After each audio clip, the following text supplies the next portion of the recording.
Alright, hello, and welcome to another Looney video. This time I'll be discussing the world famous Ham Actor. Yes, it's Porky the Pig, one of the earliest stars from the Looney Tunes roster. First appearing in 1935's I Haven't Got a Hat. Having starred in so many cartoons over the decades, I thought I'd discuss my 10 favourite Porky Pig cartoons from the original Looney Tunes cartoons. This top 10 will consist of shorts where Porky is either the star of the short or at least the equal star, but won't include the likes of Duck Dodgers as he is more of a side character. Plus, I already extensively covered that in my top 10 Daffy Duck shorts. Feel free to share your favourite Porky Pig cartoons and moments in the comments.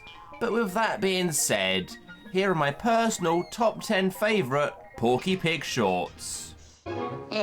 Could I please take my prize as an egg? Go home now.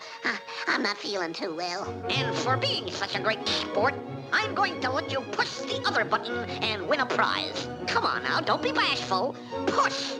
And the gentleman wins the Rock of Gibraltar!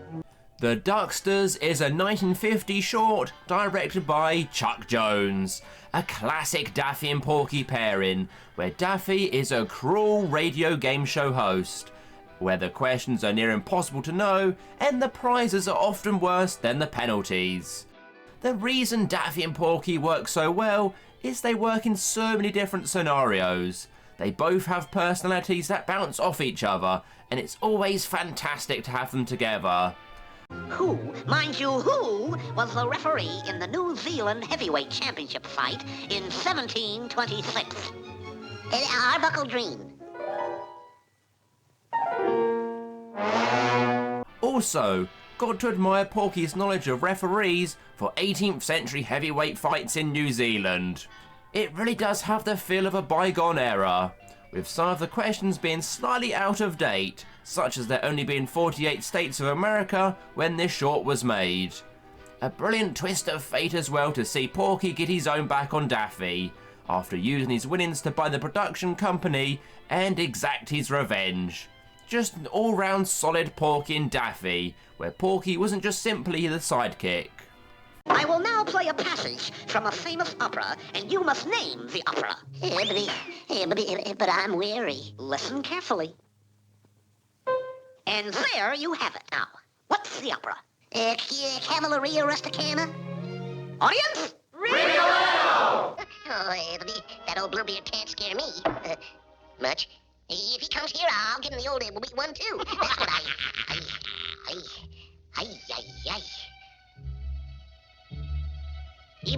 Bluebeard. Bye Bye Bluebeard is a 1949 short directed by Art Davis. A criminal by the name of Bluebeard is on the loose, a 6'11" wolf with a long gangling blue beard. Meanwhile, Porky is just trying to enjoy his dinner and is being harassed by a cheeky mouse. Upon hearing about Bluebeard, the mouse dresses up as the killer to frighten the life out of Porky. Here you are, sir. I hope you enjoy it. I'll be right back with some champagne and some wine. At this point, it was rare to see Porky as the only lead in a short, and it's a breath of fresh air to see. Although around the halfway point, Porky kinda gets a bit overshadowed, as he ends up being tied up to a rocket, with the real Bluebeard and the mouse dressed up as Bluebeard taking over the short. Although this has some of the funniest moments in the entire cartoon. I have to admit, this is one I only watched recently, but has already become one of my favourites. The dark humour and the mouse character really elevate this cartoon to be one of Porky's best. This was also the last short directed by Art Davis, before his unit was closed due to cutbacks, which is a big shame, as some of his shorts are among my favourites. Arms out, chest up, chin in, ready, in, up, out, down, in, up, out, down. Hurry up, Humpty Bumpty. Gosh, can't you go any faster? So win it! Porky in Egypt is a 1938 short directed by Bob Clampett. With Porky being amongst the earliest breakout stars, plenty of his cartoons are in black and white, When I first watched Looney Tunes shorts, I will admit I was more adverse to watching the black and white ones, as I felt like they were a bit too old-fashioned. But in reality, they have some of the craziest and wildest animation. This of course includes Porky in Egypt. A scorching trip to the desert sees Porky almost become roast pork. We get introduced to this camel character, who pretty much becomes the star of the short. As the sun beams down on the scorched earth, we see the camel descend into madness and starts to hallucinate and go crazy. The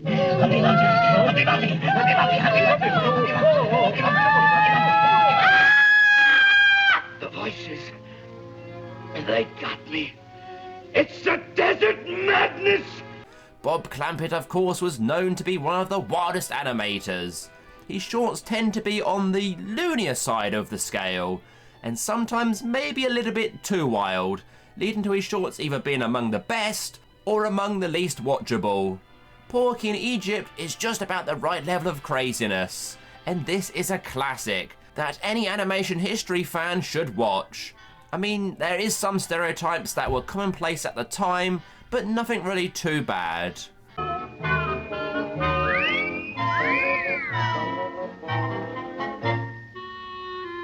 Hello, boys. Nice going, DiMaggio. Steal home. It means the game. Attaboy, DiMaggio. Hit the dirt. Slide, DiMaggio. Slide. Hey, what am I sliding for? I'm not DiMaggio. My name is Mud.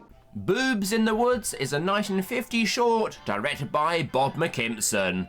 Don't be tricked by the name. There is no saucy content in this short.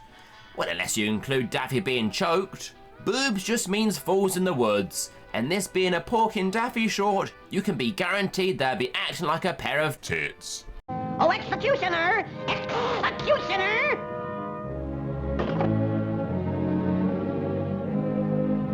Gosh, they're sure strict around here. Another classic Daffy and Porky team up, with Porky just trying to enjoy a lovely peaceful time, while Daffy just wants to be Daffy and ruin his good time. My favourite part of the short has to be the Old Man of the Mountains gag, not wanting his mountains painted. Again, there is a reason this pair appear in so many shorts together. Porky being the straight man, while Daffy is the antagonist, just works so well. We learn that Porky is unmarried, but also that he has a license to sell hair tonic to bald eagles in the Omaha, Nebraska area, which I guess also answers the reason why he is unmarried. When we get to California, I'll have his balance ground. Pardon me, sir, but have you seen the lower half of me boobs? It's right back there, Seamus. Oh, thank you, sir. Yes, some people just can't keep track of their other halves. The Wearer of the Grin is a 1951 short directed by Chuck Jones. It was the last short of the Golden Age where Porky is the solo star of the cartoon. Each one after this, he would be paired with Daffy, Sylvester, or another character. It takes place in rural Ireland, and with some typical Irish weather. I always love the look of rain in these shorts. It's so much more atmospheric than in modern cartoons. The scenery and the sets just bring this place to life. It's one of those shorts where it's just a feast for the eyes. Of course, famously, this is the short where Porky encounters leprechauns, who torment and torture him to scare him away from stealing their gold. The Little People versus Porky Pig for attempting to steal the pot of gold. But that's silly. I didn't... Silence in the courtroom, you blatherskate.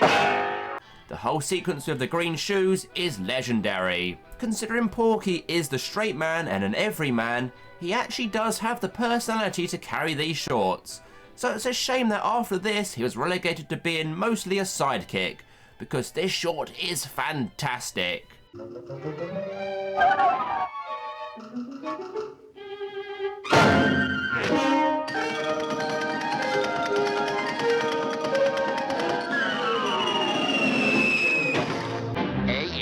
Akron, Hollywood,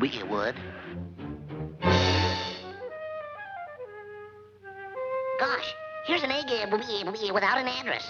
Baby Bottleneck is a 1946 short directed by Bob Clampett. It stars Porky and Daffy, who work in a baby-making factory. Yeah, that doesn't quite sound right, but they do basically hatch baby animals and send them to their parents. So Daffy and Porky are making babies together. Of course, this short came out just after World War II, and this is no coincidence since this was the baby boom. So any baby born in this short is actually a boomer. Another fantastical Bob Clampett special with the signature wacky animations, crazy set pieces, and quite possibly one of the most random yet incredibly funny gags you'll see in any Looney Tunes short. Listen, Jackson, I got a great invention. It'll speed up deliveries 1 billion%. It's a Loo-Loo. Watch. Well, back to the drawing board. We also get some nightmare fuel when Daffy and Porky end up being combined into a diaper by mistake. It does take a little while to get into this cartoon, which is my only nitpick, with maybe too many examples of the wrong animals going to the wrong parents. But after the first few minutes, it's just a non-stop powerhouse of a short.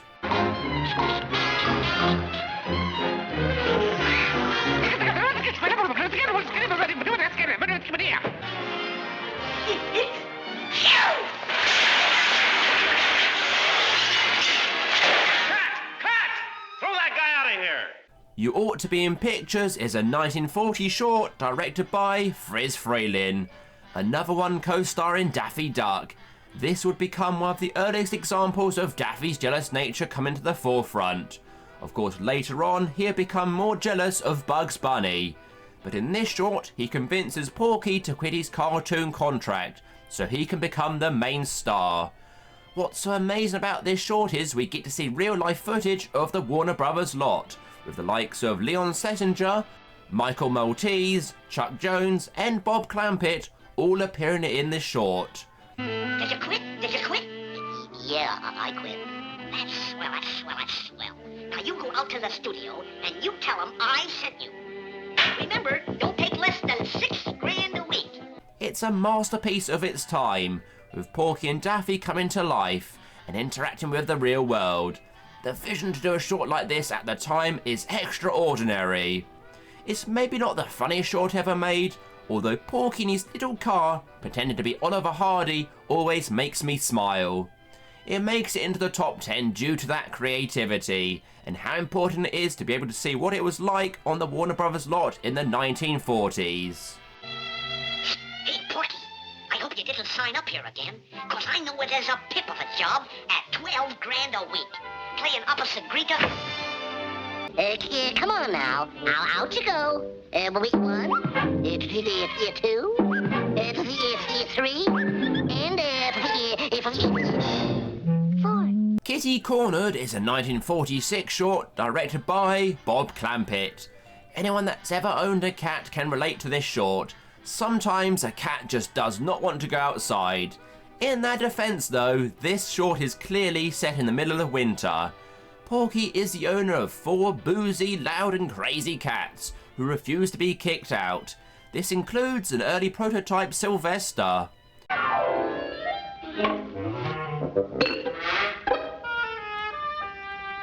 We get some of my favourite Porky screenshots in this short, particularly when he is tricked into thinking aliens have landed.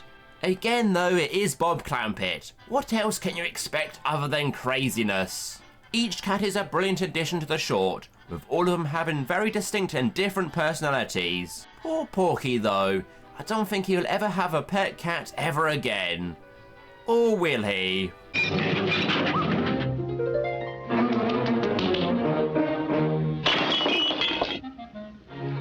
You know, I'm beginning to hate pussycats. Welcome to our new home, Sylvester.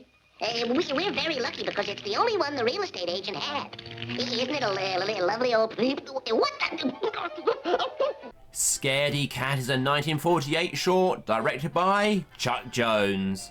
Well, it turns out maybe Porky is a cat guy, with him and Sylvester teaming up for a creepy, spooky special. The first of 3 shorts where a mute Sylvester encounters danger, while the naive Porky is just completely oblivious.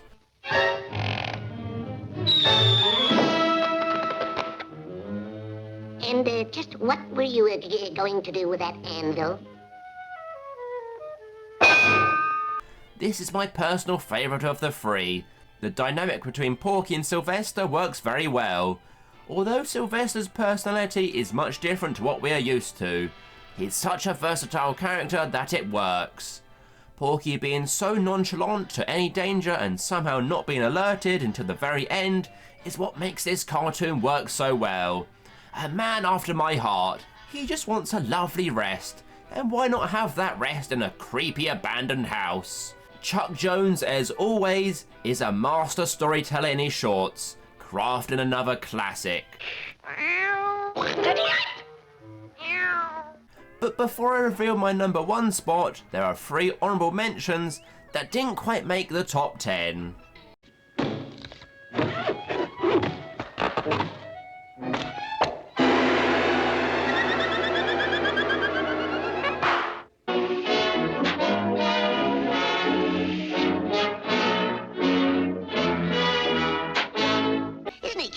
Cute. That mangy old trickster. Aren't you ashamed of yourself? I saw what you did, kicking that poor defenseless little baby. You brute! Oh, you beast! Oh, oh, oh! Information about the dodo. Quick, tell me, where's he live? What's he like? Where'd he go? Which way? That away! Porky in Wacky Land is a 1938 short directed by Bob Clampett. What else could be number 1? This is the definitive Porky short, one of the few Looney Tunes shorts to be added to the National Film Registry. It's a piece of animation history that should never be forgotten. It's Bob Clampett being let off the leash and coming up with some of the craziest, wackiest and downright genius gags, characters and background drawings. Let me out of here! You can't keep me here! Look at my mouth! Let me out! Let me out of here! Porky is wanting to catch the last of the dodos, a now extinct bird, but is rumoured to live in Wacky Land. A place that doesn't make any logical sense, a place where literally anything can happen. The dodo itself is a fantastic foil for Porky, with some of the most inventive ways to escape capture.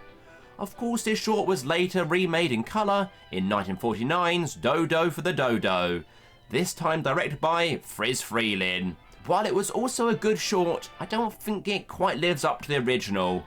However, I do remember seeing this version first on an old VHS tape, before coming back to see Porky in Wacky Land on the Looney Tunes Golden Collection. Highly regarded as one of the best shorts in the Warner Brothers vault, it really does live up to the expectation.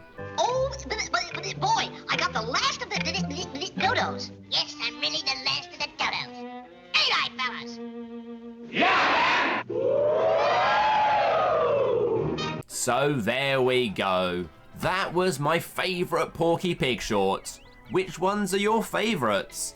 Let me know your thoughts on my list in the comments. Which ones did I maybe miss out? Feel free to help support me by leaving a like or even subscribing as I continue my journey on making even more Looney Tunes videos. But for now, take care and leave me alone.